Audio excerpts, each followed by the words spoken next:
masigabong palakpakan KR Dahil from the city of the iron balisong kung saan naging matalas, kung saan ang naging maangas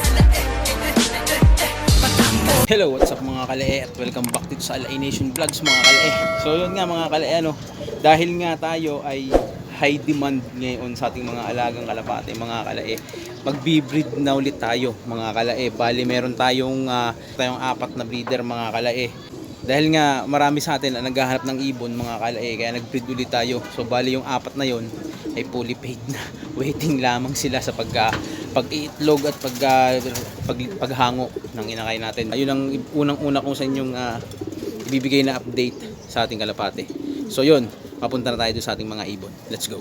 At eto na nga mga kalae. Ayan, kung mapapansin nyo, bali kaliligo lang nila kahapon mga kalae. Araw ng Sabado mga kalae. Ayan, kaliligo lang nila kahapon. Naglinis na rin tayo ng poop tray nila, pero meron na ulit dumi. At the same time, ito magpipisa na isa lang.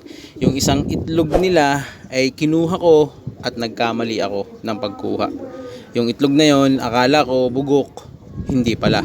So pamigay ko. Yun ngayon pinipisa na nung isa. Pinagbigyan ko.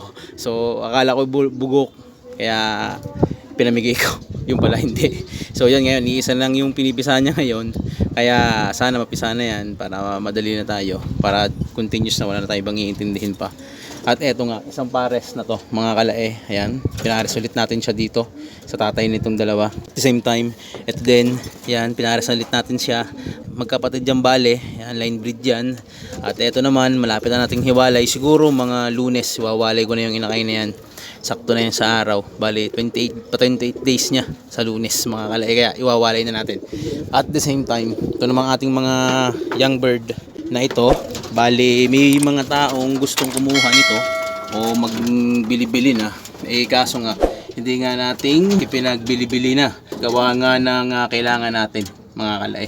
Kailangan wala tayong pampalipad dito sa area natin. Nakakamiss din naman magpalipad.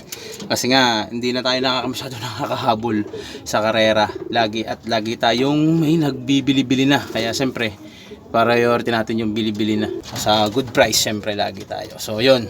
Pero okay naman sila, goods na goods. Lahat naman sila ay goods na goods. Yung conditioning naman nila, okay lahat. Kaliligo-ligo rin din nila kahapon mga kalae.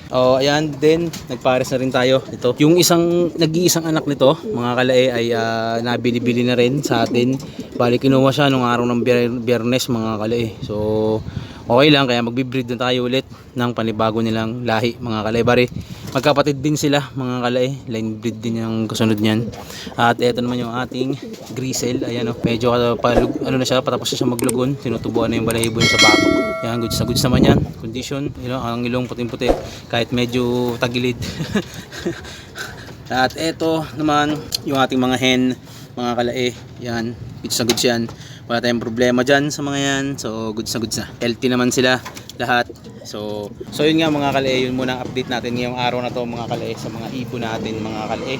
At sa susunod na ulit tayo sa susunod na vlog ko na ulit kayo i-update sa mga ibon natin. So hindi nga tayo nakapagpalipad kanina. Ikinulong ko muna sila kasi nga may nilalakad tayo. Siguro mga Webes, susunod na linggo ko na sila alpasan ulit kasi medyo marami tayong ginagawa ngayon. Busy tayo ngayon ngayong buong week na to hanggang next week. Siguro mga Webes pakakawalan ko na sila. So yun mga kalae, ito na natapusin ang video to para sa araw na to. So please like, share, and subscribe mga kalae. At huwag mong kakalimutan mag-follow sa ating Facebook account, personal account pala, sorry. So Bonderes Reyes at sa ating Facebook page Alay Nation Vlogs. So huwag mong kakalimutan mag-follow at mag-subscribe sa ating YouTube channel Alay Nation Vlogs. So maraming salamat sa iyo. Ikaw nanonood, mag-iyak ka pa. Bye-bye. Pakibulong sino nga malupit, pakibulong sino nga malupit, pakibulong sino nga malupit.